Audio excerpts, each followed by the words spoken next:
अब लास्ट के कुछ दिनों में क्लैट से पहले GK is the most important thing that should be doing, because जो बाकी सेक्शंस है क्लैट के उसमें आपकी स्किल इंपॉर्टेंट है, बट हियर जीके जो कि ऐसी चीज़ है जो लोगों को वैसे भी रिटेन करने में प्रॉब्लम होती है, आई थिंक हियर आप जितना रिसेंटली उसे पढ़ोगे और बारी बारी पढ़ोगे उतना ज़्यादा वो आपके दिमाग में याद रहेगी। एंड यही सेम स्ट्रैटेजी मैंने फॉलो करी थी बिकॉज मैं अपने स्किल्स पे वर्क कर चुका था, एंड लास्ट के टाइम पे मैंने पूरे साल में एक स्ट्रैटेजी बनाई थी, I have to do one compendium, one newspaper, and अगर लास्ट में I have time I do as much as possible. So इस वीडियो के अंदर मैं आपको 10 important topics of this past year discuss करूंगा, थोड़ा बहुत डिटेल्स भी दूंगा उनकी। एंड आई थिंक ये टॉपिक्स मैंने बड़ा सोच समझ के चूज किए डिपेंडिंग ऑन हर टाइप की फील्ड से उठाया है इनको, इनका कितना रेलेवेंस है, इनका कितना इम्पैक्ट है, जो इवेंट्स हुए हैं, जो इंसिडेंट्स हुए हैं, उनका कितना इम्पैक्ट है लोगों पे। तो it's I think very important topic. Secondly I feel कि आपको अगर लगता है कोई टॉपिक ऐसा है जो आपको प्रॉब्लम आ रही है समझने में, या you have a doubt whether this topic is important और not, you can ask me in the comment section. में वहाँ पे आपको ये बता सकते हैं हम लोग कि weather this topic is important या फिर कितना इंपॉर्टेंट है। तो अब इस वीडियो को स्टार्ट करते हैं। I start discussing topics one by one. So the first topic is the most important sporting event that took place this year, that is Olympics का। 2024 Olympics took place in Paris, France. And इससे regarding there is a lot of news that is important, और मैं आपको वो questions के format में भी मतलब साथ साथ बता रहा हूँ। तो क्वेश्चन आ सकता है कि अगले ओलंपिक्स कहाँ है। अगले Olympics are going to take place in Los Angeles in 2028। Previous Olympics कहाँ हुए थे? They took place in 2021 in Tokyo. और 2021 में इसलिए हुए थे बिकॉज 2020 में कोविड आ गया था, उस वजह से it was not possible to conduct that. Now अगले ओलंपिक्स के बारे में एक बड़ी इंटरेस्टिंग चीज है, दैट इज कि for the first time 2028 में cricket will be introduced as a sport, rather it will be reintroduced. इससे पहले क्रिकेट कब इंट्रोड्यूस हुआ था? इट वाज, या खेला गया था, it was played in 1900 in Paris Olympics, वो भी पेरिस में हुए थे। एंड अब वो इंट्रोड्यूस हो रहा है, and in 2028 Olympics it will be there as a sport. Another question, उसके अगले Olympics are going to take place in 2032 in Brisbane. And जो 2036 वाले ओलंपिक्स है उसके लिए India is going to make an official bid. तो इसलिए ये ओलंपिक्स की न्यूज इज सो इंपॉर्टेंट। अब इससे रिलेटेड हिस्टोरिकल इन्फॉर्मेशन जो है वो ये है कि फर्स्ट एवर मॉडर्न ओलंपिक्स, क्योंकि एक थे एंशिएंट ओलंपिक्स जिसके बेसिस पे ये मॉडर्न ओलंपिक्स हुए, तो ये फर्स्ट टाइम जो मॉडर्न ओलंपिक्स हुए थे they took place in 1896 in Athens. और इसका जो को फाउंडर था उसका नाम बहुत इंपॉर्टेंट है, that is Baron Pierre de Coubertin. He also became the second, he was the co-founder, and he also became the second president of the International Olympic Association. Now the current president is Thomas Bach, and वो अपने second term में है। तो जो Olympic के president, IO के जो presidents होते हैं उनकी दो टर्म्स होती है। And the weird thing is पहली term is of 8 years and the next term is of 4 years। तो वो अपनी सेकेंड टर्म में, सेकेंड सक्सेसिव टर्म में, एंड ये टर्म 4 years की है। एंड as we go on, importance of Olympics is increasing a lot, and there's definitely a question that can come very important because 2 साल पहले जब फीफा वर्ल्ड कप हुआ था उसके भी ऊपर there was a question, और क्वेश्चन ऐसा आएगा जो थोड़ा सा शायद वियर्ड हो सकता है। एंड एक और क्वेश्चन जो इससे रिलेटेड है, that is Neeraj Chopra won the silver medal। आपको ये बताना चाहिए who was the person who won the gold medal in javelin throw, तो वो आप सर्च करो। And who was the first ever Indian to get an individual gold in Olympics, तो ये दो क्वेश्चन आप you can search and write down in the comment section. So the next important topic is about Mr. Ratan Tata, and as we all know he passed away abhi recently, and इनके बारे में भी there are some static GK information questions that you can obviously write down. So पहला है कि when was he born? He was born on 28th of December 1937, and 1991 में he became the chairman of the Tata Sons Group, and इनसे पहले जो chairman थे उनका नाम था JRD Tata. Now, during his tenure of being the president of the Tata Sons Group, there were some really amazing things that happened in our country. One of them was, जो मुझे भी याद है उस टाइम पे जब ये आई थी, कि 2008 में they launched the most affordable car in the world that was called the Tata Nano car. 2008 में आई थी ये, and अभी recently they launched a super app called Tata Neu. तो ये दो चीजें रिसेंटली हुई। Another thing I feel which is important can be a question, 2021 में they repurchased Air India from the Indian government, and this repurchase took place after 90 years। तो 90 साल पहले it was owned by Tata Sons only, and they gave it to the government of India, and now they have repurchased it। Another important question in news is कि Ratan Tata got Padma Bhushan in 2000, and 2008 में he was awarded with the Padma Vibhushan award। Now with respect to Tata Sons Group, एक दो question जो important हो सकते हैं कि it was founded in 1868 and Jamshedji Tata was the founder of this organization. And because it happened recently and Ratan Tata has had a huge impact on the Indian economy and India as a country, I feel this can be there as a question. Next important topic is Section 6A of the Citizenship Act. अभी recently the Supreme Court upheld the legality of this Section 6A. अभी Section 6A क्या बात करता है? ये बात करता है उन लोगों के बारे में बेसिकली जो बांग्लादेश से यहाँ इमिग्रेट करा है जिन्होंने and they want to in Assam sorry and they want to secure Indian citizenship. तो पहले there was a lot of contention about this section कि क्या ये होना चाहिए नहीं होना चाहिए. अब सुप्रीम कोर्ट ने कहा है कि yes this is totally legal and इन्होंने 4:1 की रेशियो से इसको लीगल डिक्लेयर करा है. नाउ ये जो सेक्शन 6 था ये बाद में इंट्रोड्यूस हुआ था सिटीजनशिप अमेंडमेंट एक्ट में through the Assam accords and Assam accord was a tripartite agreement. मतलब 3 लोगों के बीच में ये अग्रीमेंट हुआ था, state government, central government and leaders of the Assam movement. तो ऑब्वियसली काफ़ी ज़्यादा प्रॉब्लम थी. प्रॉब्लम थोड़ी ये भी थी कि जो सिटीजनशिप एक्ट है वो ये बातें भी करता है कि anybody who came to India from Bangladesh before 1966 उनको मिल जाएगी सिटीजनशिप. कोई 66 से 71 के बीच में आ रहा है उनको 10 साल तक इंडिया में रहने के बाद मिलेगी एंड 71 के बाद जो आ रहा है उन पे उस पर क्वेश्चन मार्क था. तो अब बाद में सेक्शन 6 से आया असम अकॉर्ड्स के अकॉर्डिंग उन्होंने बोला कि नहीं this is totally legal and अब इस पे ऑब्वियसली केस चल रहा था. Supreme Court said yes this is totally fine. तो this became this is a proper law now. तो सिटीजनशिप एक्ट के अमेंडमेंट एक्ट के अंदर ये क्वेश्चन आ सकता है और ये पिछले कुछ टाइम से काफ़ी कंटेंशन में काफ़ी न्यूज़ में है. अनदर थिंग इसी सेक्शन के अंदर है सेक्शन 6 जो people who immigrated from Pakistan उनकी सिटीजनशिप के बारे में बात करता है. तो you do research and read about this. So the next important topic is the classical language status that has been given to 5 new languages. ये अक्टूबर में हुआ है and it can be very important because इससे पहले बस 6 ही languages के पास classical status था. अब 5 और आ गए जिसका मतलब टोटल 11 हो गए. तो दीज 5 लैंग्वेजेस जो अभी आई है recently they are Tamil, they are Marathi, Bengali, Assamese, Pali and Prakrit. ये 5 लैंग्वेजेस को अभी मिला है. जो तमिल लैंग्वेज है, तमिल, तेलुगु, मलयालम, कन्नड़, संस्कृत एंड ओडिया, ये 6 लैंग्वेजेस को पहले मिल गया था एंड इसमें सबसे पहले जो लैंग्वेज थी दैट वाज तमिल जिसे 2004 में मिला था और संस्कृत को 2005.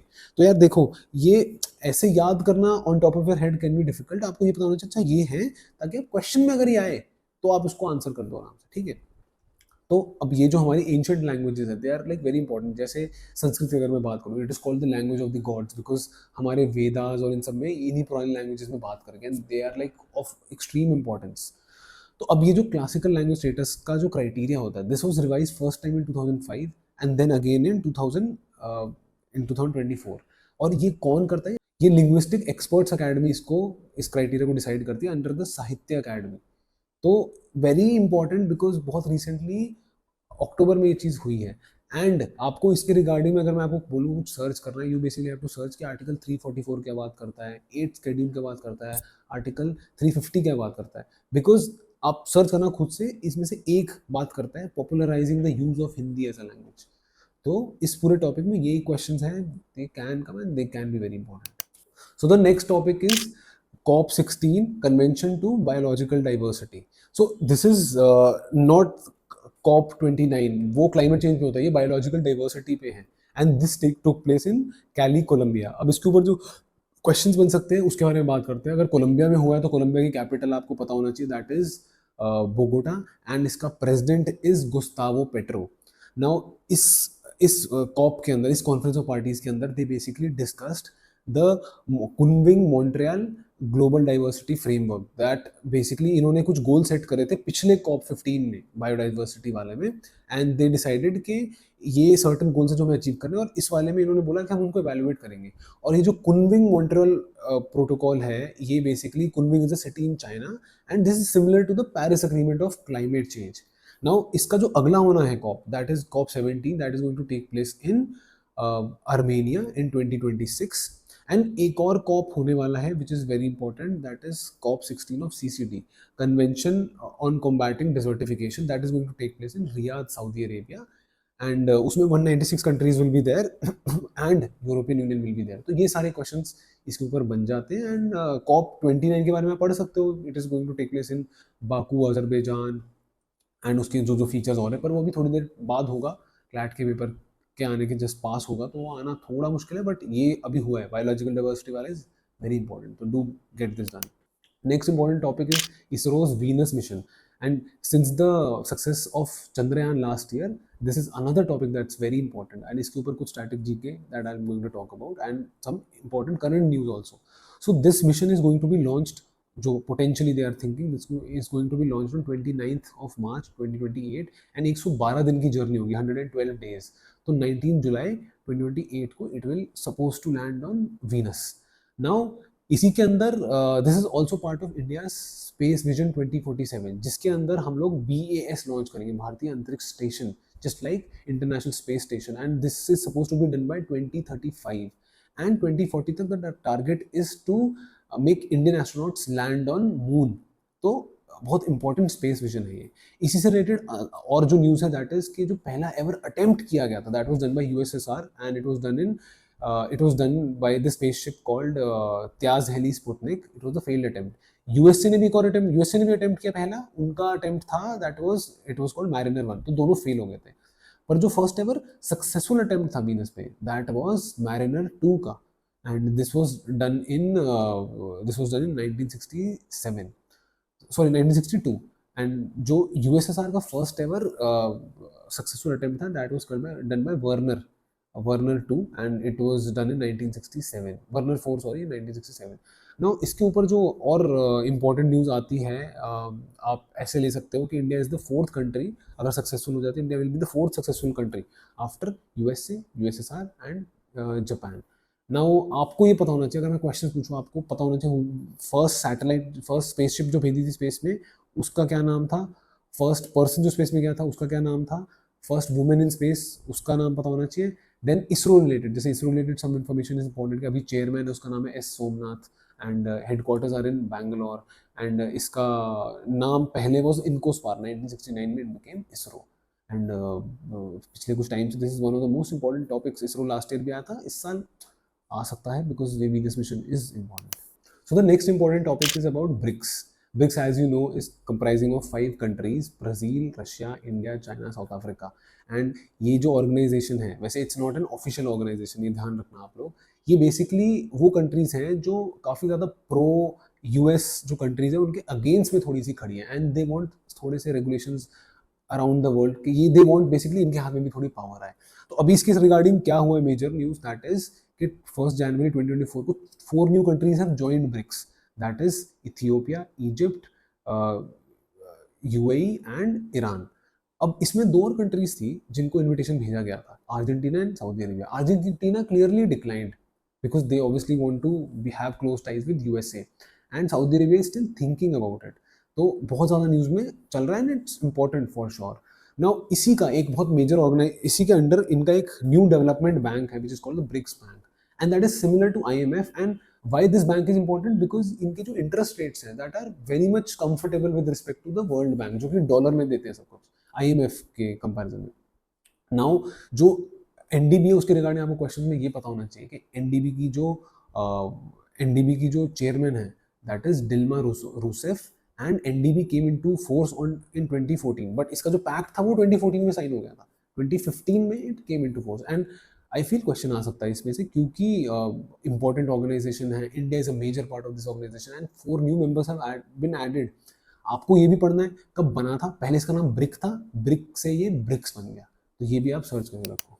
सो the next most important news is कि India became the most populated country in the world. They have overtaken China, and at the end of 2023 India की population was 142.86 crores.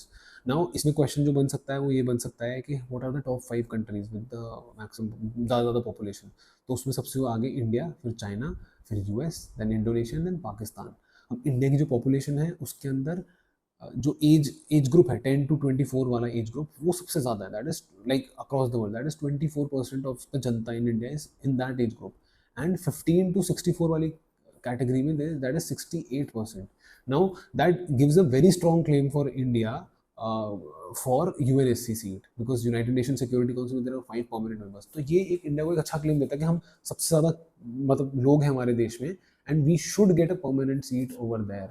एंड पिछले कुछ टाइम से ये बढ़ता ही जा रहा है. चाइना का population has kind of slowed down the growth in population, but India का तो बढ़ता ही जा रहा है. तो आपको ये पता होना चाहिए कि UNSC इसी से रिलेटेड, बिकॉज UNSC क्लेम की सीट की क्लेम मैंने बात करी, तो ये आपको ये बताना चाहिए what are the 5 UNSC members.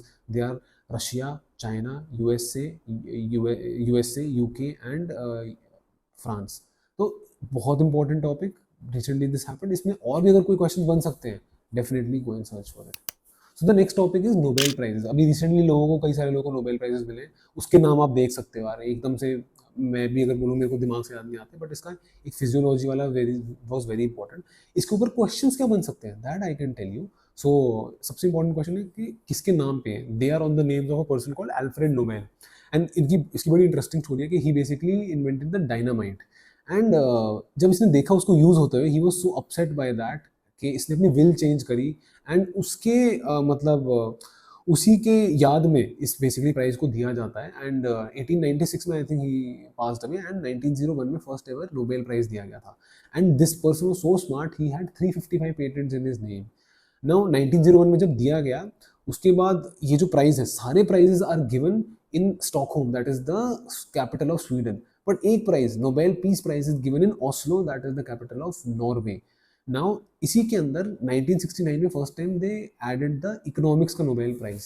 And एक जो सबसे बढ़िया, मतलब एक जो इसकी चीज़ है, डिफरेंट चीज़ है कि 3 से ज़्यादा लोगों को ये नोबेल प्राइज कभी नहीं मिल सकता। And you know it's the largest civilian prize in the, biggest civilian prize in the world. So कई सारे लोगों को मिलता है, हर साल मिलता है। तो डेफिनेटली एलेट के लिए भी it can be important, but you should know the names, and at least आपने नेम्स देखे होने चाहिए, ताकि एमसीक्यू में अगर आए तो आप आंसर कर सको। So the next important topic is about the semiconductor plant, the plan that India is coming up with. So India has decided to set up the first ever semiconductor plant in collaboration with China. And ये जो semiconductor chips होती हैं, they are basically used in almost every electronic device. And you know, two countries which are investing heavily in this, that are US and China. And the government has understood कि India को भी बाहर की countries पर rely करना पड़ता है, इन्हें इम्पोर्ट कराना पड़ता है ये सब सेमी कंडक्टर की जो मैन्युफैक्चरिंग चिप्स होती है। सो दे हैव डिसाइडेड, नहीं, we are going to have it here, and हम यहीं पे इनको मैन्युफैक्चर करेंगे। सो जो सेमी कंडक्टर मैन्युफैक्चरिंग प्लांट्स होते हैं, इन्हें फैब्स बोलते हैं। एंड जो इंडिया ने बजट रखा है इसका, दैट इज 76,000 करोड़। ये जो इनका सेमी कंडक्टर रेवोल्यूशन होने वाली है इंडिया, उसके लिए। एंड आप समझ रहे हो कि इलेक्ट्रॉनिक डिवाइसेस पे कितना ज़्यादा रिलायंस बढ़ता जा रहा है। And why would any country not invest heavily in such a thing. तो this is a very important news. और ये अक्टूबर में ही यूएस के साथ they have decided that they are going to open a joint manufacturing semiconductor plant. This was a major news according to me. So मैंने सारे टॉपिक्स बताए, आप इन टॉपिक्स पर भी एक्स्ट्रा रिसर्च भी कर सकते हो। एंड ये टॉपिक्स ऐसे थे जो न्यूज़पेपर में भी आए थे। CLAT on a general level focuses on the news which is given in the newspaper, and वहीं से ढूंढ के वो कोई छुपी हुई न्यूज़ दे देते हैं। तो प्लीज मेक श्योर आप इसको अच्छे से करो, एंड इन टॉपिक्स पे खुद की भी रिसर्च कर सकते हो। If you want me to include any other topic in the next few videos, you can let me no.